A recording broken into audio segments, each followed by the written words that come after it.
Shalom saudara, Rema hari ini. Bacaan kita terambil dari 2 Korintus pasal 11 ayat 7 sampai ayatnya yang ke-33. Kekuatan Tuhan dalam kelemahan kita.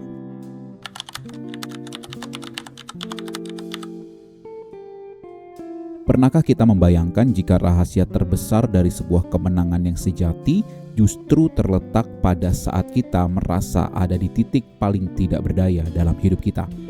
Hari-hari ini dunia sangat memuja kekuatan fisik, kekayaan melimpah, dan berbagai bentuk keberhasilan yang nampak di permukaan sebagai standar utama kesuksesan. Kita seringkali merasa sangat malu jika harus menunjukkan sisi rapuh atau keterbatasan yang kita miliki di hadapan orang lain, karena kita takut dianggap sebagai pribadi yang gagal. Namun, fakta-fakta dalam sejarah mencatat bahwa perubahan-perubahan paling transformatif dalam peradaban manusia seringkali lahir dari individu yang secara lahiriah tampak sangat terbatas dan lemah. Pernahkah Anda mendengar teknik kintsugi dari Jepang? Dengan teknik ini, seorang ahli memperbaiki keramik pecah dengan emas. Dan menariknya, tujuan dari teknik ini adalah untuk menonjolkan retakan tersebut sebagai bagian dari keindahan yang baru. Rasul Paulus memberikan kita sebuah perspektif yang sangat tajam dan radikal mengenai bagaimana Tuhan bekerja secara luar biasa melalui bejana tanah liat yang penuh retakan. Mari kita pelajari rahasia kekuatan yang tidak bisa dihentikan oleh tembok penjara, badai laut yang mengamuk, maupun ancaman maut yang datang bertubi-tubi. Inilah narasi iman yang akan menjungkir balikan cara pandang kita terhadap setiap kesulitan dan tekanan hebat yang mungkin sedang kita hadapi saat ini.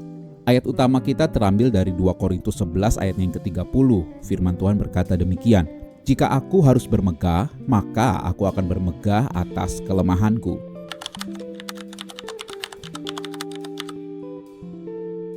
Kita perlu memahami situasi jemaat di Korintus yang saat itu sedang sangat dipengaruhi oleh kehadiran kelompok guru yang disebut oleh Rasul Paulus sebagai rasul-rasul palsu. Kelompok ini sangat membanggakan karisma lahiriah, kemampuan orasi yang memukau, serta berbagai tanda kesuksesan materi yang mereka klaim sebagai bukti perkenanan Tuhan. Dalam budaya Yunani Romawi pada abad pertama, konsep kehormatan sangatlah dijunjung tinggi di atas segala nilai kehidupan lainnya. Seorang pemimpin yang dianggap layak menurut standar masa itu biasanya adalah mereka yang memiliki status sosial tinggi dan mampu menghindari penderitaan fisik yang dianggap memalukan. Namun, Rasul Paulus justru muncul dengan sebuah daftar penderitaan yang sangat panjang. Daftar ini mencakup berbagai peristiwa traumatis mulai dari karam kapal, pukulan dengan tongkat, hingga malam-malam tanpa tidur dan rasa lapar yang sangat hebat. Bagi masyarakat Korintus yang haus akan kemegahan visual, daftar penderitaan yang dialami oleh Rasul Paulus ini tampak seperti sebuah kegagalan total dalam karir pelayanan yang sangat memalukan. Namun, Rasul Paulus secara sadar menggunakan daftar kelemahan fisik ini untuk membuktikan orisinalitas panggilannya sebagai seorang utusan Tuhan yang benar-benar sejati.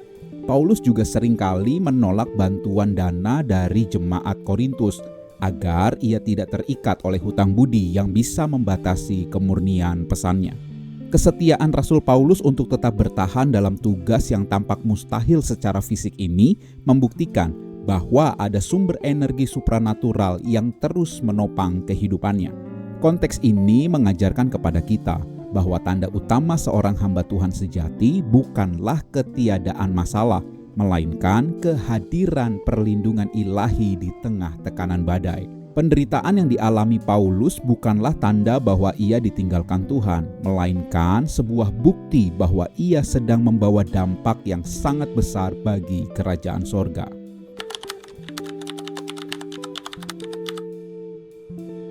Mari kita selidiki kata asli dalam bahasa Yunani untuk istilah kelemahan, yaitu kata asthenia, yang merujuk pada kondisi ketiadaan kekuatan atau ketiadaan kapasitas fisik yang memadai. Kata ini bukan hanya berbicara soal sakit penyakit fisik saja, tetapi juga mencakup segala bentuk keterbatasan manusiawi yang membuat seseorang merasa tidak sanggup lagi melangkah maju. Dan Rasul Paulus juga menggunakan kata kerja kauchaomai yang berarti bermegah atau membanggakan diri dengan penuh keyakinan dan kepastian di tengah situasi yang sulit.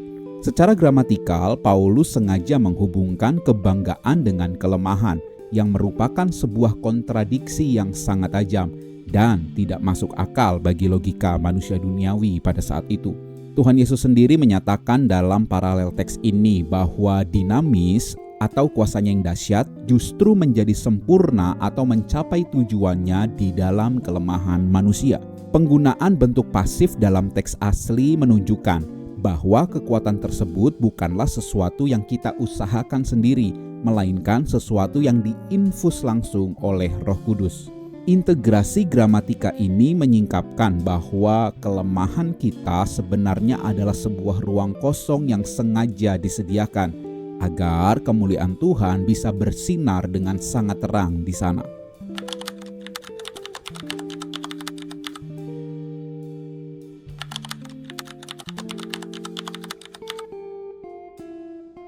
Kita seringkali memiliki pemikiran bahwa Tuhan hanya bisa memakai kehidupan kita saat kita berada dalam kondisi yang paling kuat dan paling siap secara finansial. Namun kisah hidup Rasul Paulus mengingatkan kita semua bahwa Tuhan justru mencari hati yang hancur dan merasa tidak berdaya agar ia bisa menunjukkan keperkasaannya secara eksklusif. Jangan pernah merasa rendah diri dengan segala keterbatasan atau kekurangan yang kita miliki saat ini, karena retakan dalam hidup kita adalah celah bagi Tuhan untuk menyatakan kuasa-Nya. Setiap kali kita merasa sangat lemah, itulah momen yang paling tepat bagi kita untuk memberikan ruang bagi Tuhan untuk mengambil alih kemudi kehidupan kita sepenuhnya. Mari kita berhenti mengandalkan kecerdasan logika dan kekuatan otot kita sendiri dan mulai bersandar total pada tuntunan Roh Kudus yang tidak akan pernah gagal menuntun kita. Aplikasi praktisnya adalah datanglah kepada Tuhan dengan kejujuran mengenai kelemahan kita dan biarkan kedamaian-Nya yang melampaui segala akal itu mengisi kembali tangki kekuatan batin kita yang mulai kosong.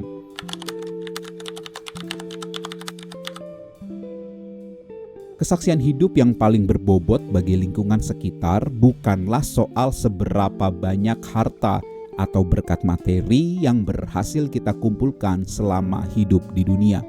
Bukti yang paling kuat adalah bahwa Tuhan sedang bekerja secara nyata melalui keteguhan hati kita saat kita tetap berdiri tegak melewati masa-masa yang paling sulit dan kelam dalam hidup kita. Dunia mungkin akan mengukur kesuksesan pelayanan atau pekerjaan kita dari angka-angka dan pencapaian-pencapaian lahiriah yang nampak megah di mata manusia lain yang melihatnya. Namun di mata Tuhan, kesetiaan seorang hamba yang tetap bertahan di dalam penjara atau di tengah laut yang mengamuk jauh lebih berharga daripada semua kemegahan duniawi. Kita dipanggil untuk tetap melakukan tugas dan bagian yang Tuhan percayakan, meskipun saat ini hasilnya belum terlihat secara nyata atau justru kita sedang ditekan oleh keadaan.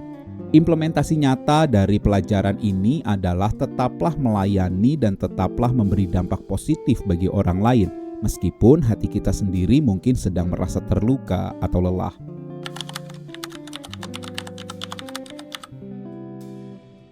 Tuhan tidak pernah menjanjikan kepada kita bahwa jalan hidup ini akan selalu terbebas dari rintangan, tetapi Ia berjanji akan memberikan perlindungan ajaib di tengah rintangan itu. Paulus telah membuktikan bahwa tugas yang datang dari surga tidak akan pernah bisa dihentikan oleh tembok penjara yang tebal maupun oleh bahaya maut yang mengancam nyawanya. Ketika situasi di sekitar kita terasa sangat menekan, sadarilah bahwa itu adalah latihan iman yang sengaja diizinkan agar kita bisa melihat cara kerja Tuhan yang unik. Tuhan seringkali menggunakan rute perjalanan yang sulit untuk memisahkan kita dari kebergantungan pada sistem dunia dan melatih kita untuk mendengar suaranya dengan lebih peka. Janganlah menjadi tawar hati jika keadaan terasa sangat menekan, karena justru di titik itulah Tuhan sedang memamerkan kedaulatannya yang tidak terbatas untuk membela dan menjaga kita. Mari kita responi setiap tekanan hidup dengan doa yang penuh keyakinan dan penyembahan yang tulus, karena disitulah gerbang mujizat akan mulai terbuka bagi orang percaya.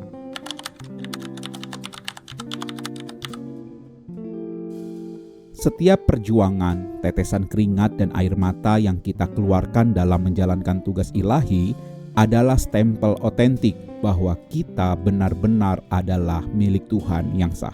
Kesaksian hidup kita akan menjadi jauh lebih kuat dan mampu menginspirasi banyak orang saat mereka melihat bagaimana kita tetap bisa bersyukur di tengah segala kekurangan. Orang-orang di dunia akan tercengang melihat kedamaian batin yang kita miliki saat badai besar melanda kehidupan rumah tangga, melanda kesehatan, atau perkembangan karir kita saat ini. Inilah momen yang paling berharga di mana Tuhan sedang memamerkan kemuliaan-Nya melalui kehidupan kita kepada lingkungan sekitar kita, agar namanya semakin dikenal dan ditinggikan melalui kita. Kita dipanggil untuk tetap setia melakukan bagian kita masing-masing tanpa harus merasa terintimidasi oleh keberhasilan orang lain yang nampak lebih mudah secara lahiriah daripada perjalanan kita. Ingatlah selalu bahwa Tuhan tidak pernah membiarkan kita berjalan sendirian saat kita bergerak membawa dampak positif dan menyatakan kebenaran di tengah kegelapan dunia yang semakin pekat. Mari kita tetap melangkah dengan penuh keberanian, karena Tuhan yang mengutus kita adalah Allah yang juga akan menjamin kemenangan dan masa depan kita dengan sangat sempurna.